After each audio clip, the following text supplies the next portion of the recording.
Le ciel et l'enfer, 1000 pour 1, par le pasteur Park.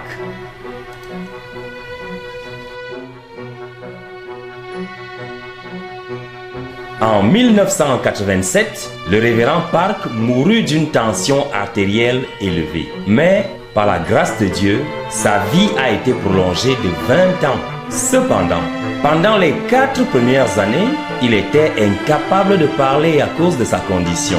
Il avait à peu près 50 ans quand il revint à la vie. Pendant sa mort, le Seigneur lui montra le ciel et l'enfer, suivant son témoignage. Je veux que tu saches que si tu es arrogant et orgueilleux, tu attireras des malédictions sur toi. J'avais une méga église de 5000 membres, mais je fus terrassé par Dieu à cause de mon arrogance. Maintenant, je crains Dieu. J'avais une propriété valant à peu près 150 millions de dollars américains. Je possédais 5 voitures de luxe. Mais après l'expérience de ma mort, je les ai toutes distribuées. S'il vous plaît, souvenez-vous, le salut ne peut pas être obtenu par vos possessions, mais par la foi. Et maintenant, j'en appelle aux diacres, aux anciens et aux autres autorités ecclésiastiques. Servez vos pasteurs de tout votre cœur. Le 19 décembre 1987, après mon dîner et pendant que je me reposais, je commençais à sentir des douleurs atroces. C'était si insupportable que j'eus l'impression que j'allais mourir. Puis, je perdis conscience. Je me suis réveillé 4 mois plus tard, à l'état végétatif, et mon docteur me dit que j'allais finalement mourir.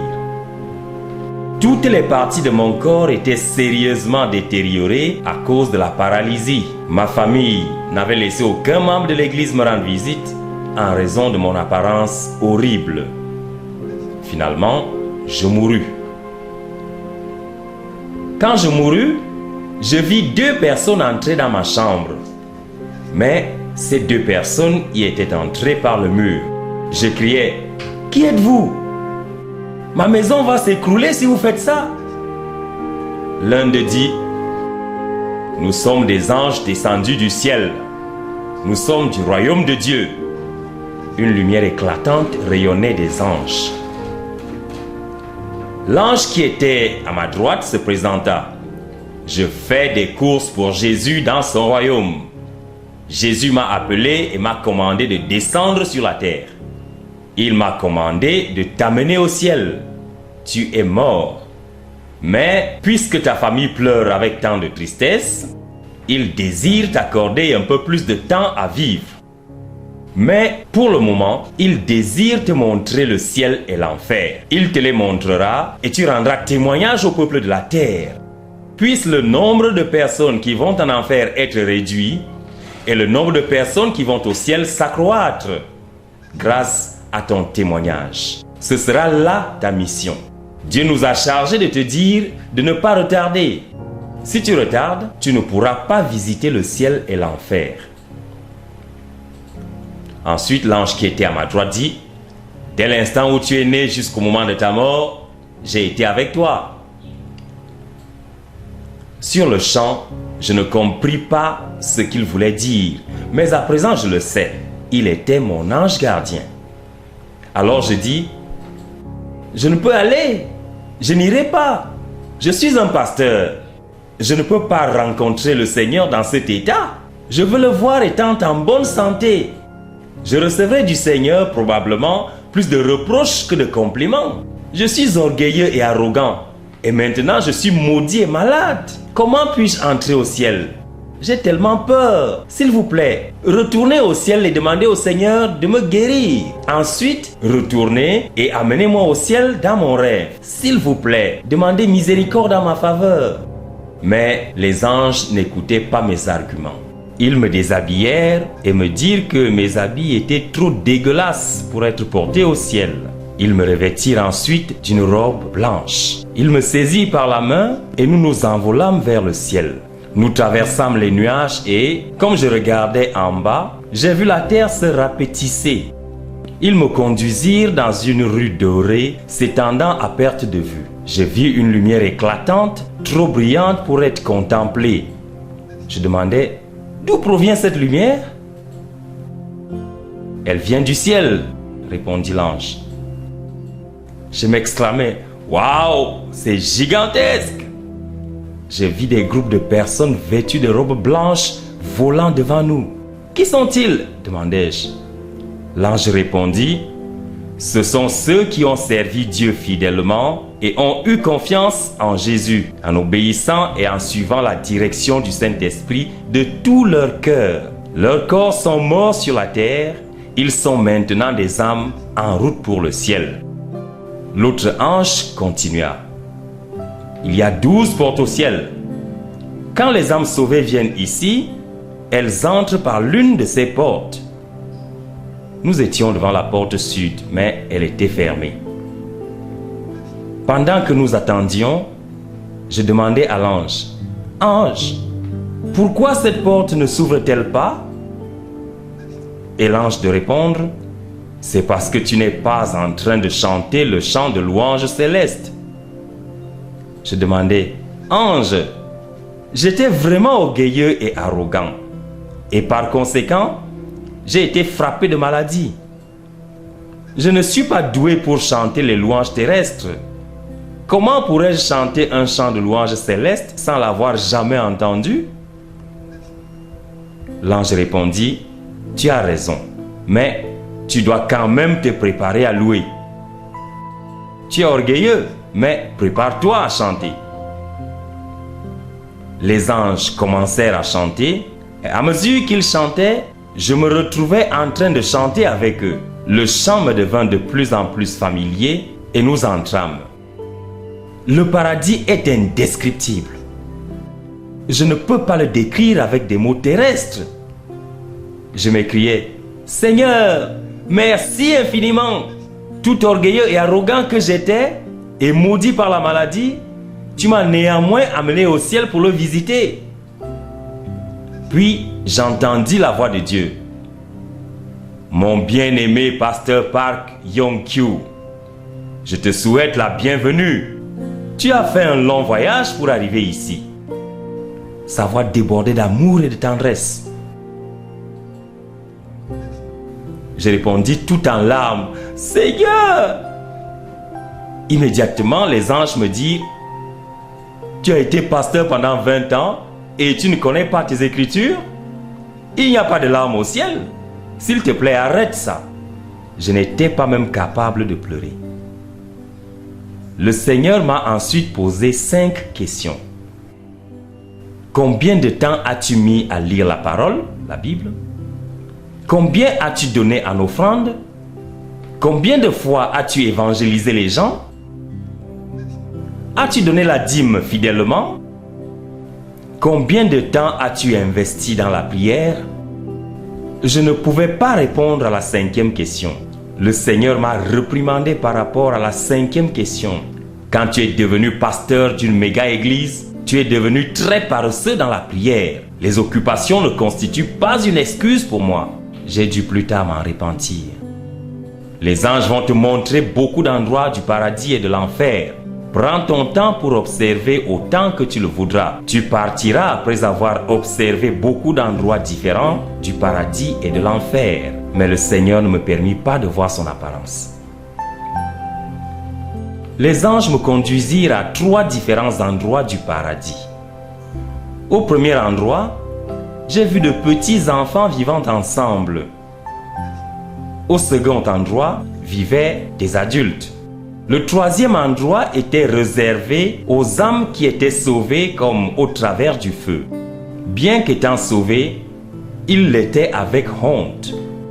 Beaucoup de personnes m'ont demandé quel âge avaient les petits-enfants.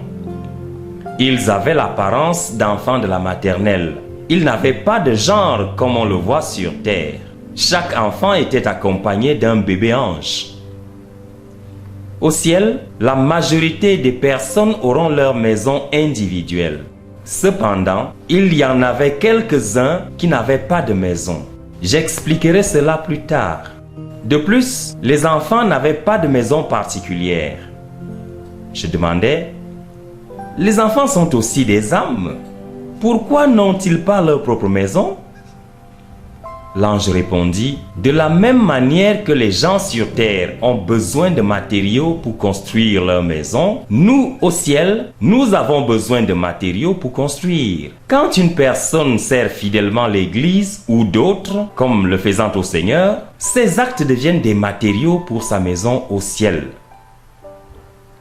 Quand les matériaux sont fournis, les anges chargés de construire la maison d'un saint se mettent au travail immédiatement.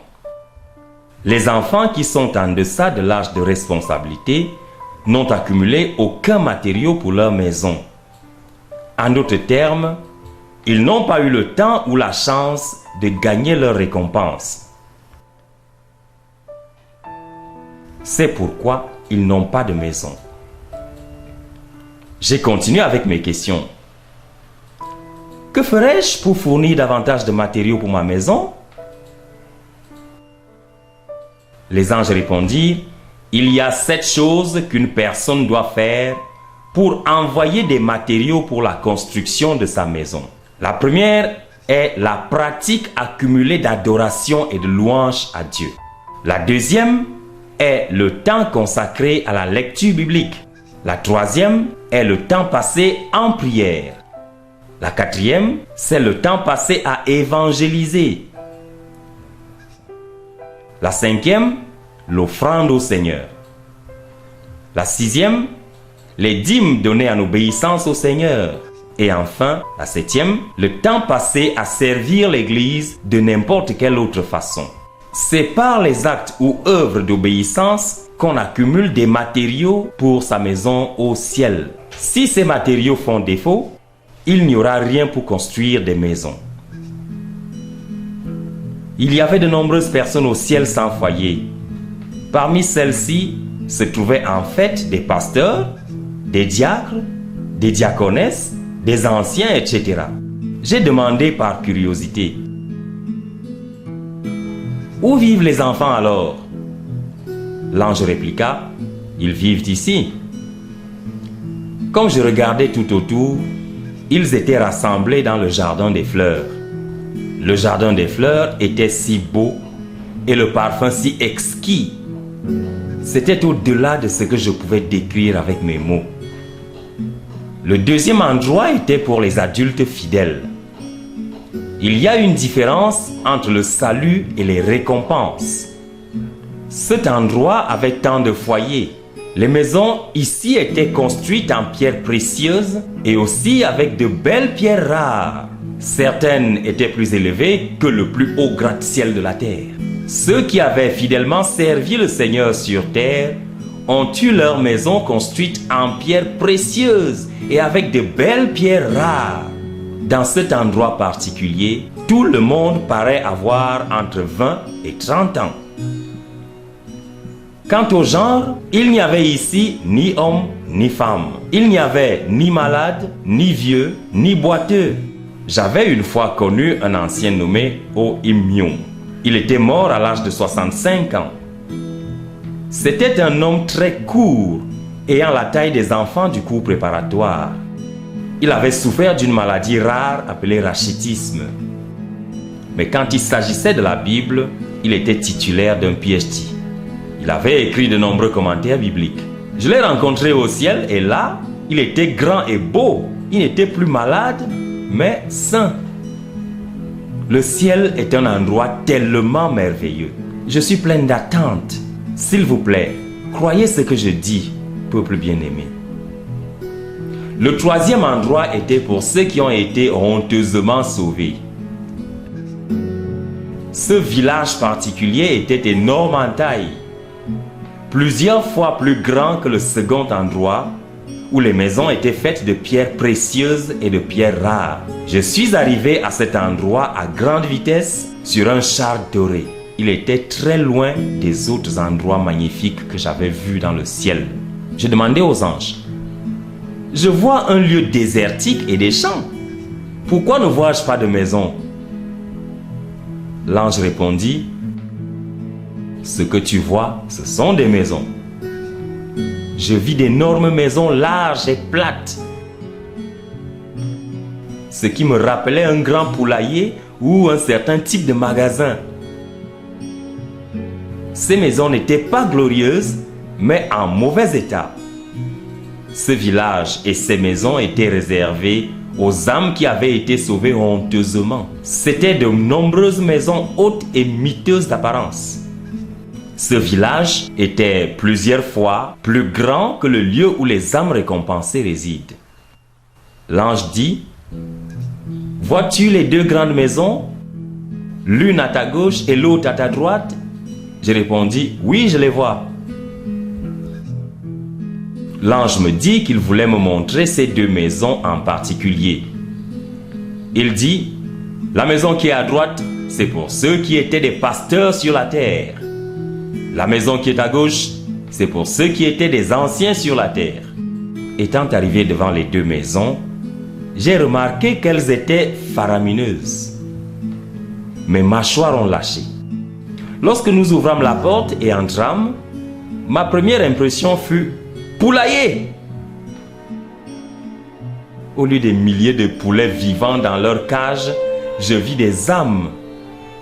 Les anges m'ont conseillé d'observer très attentivement parce que j'allais reconnaître certains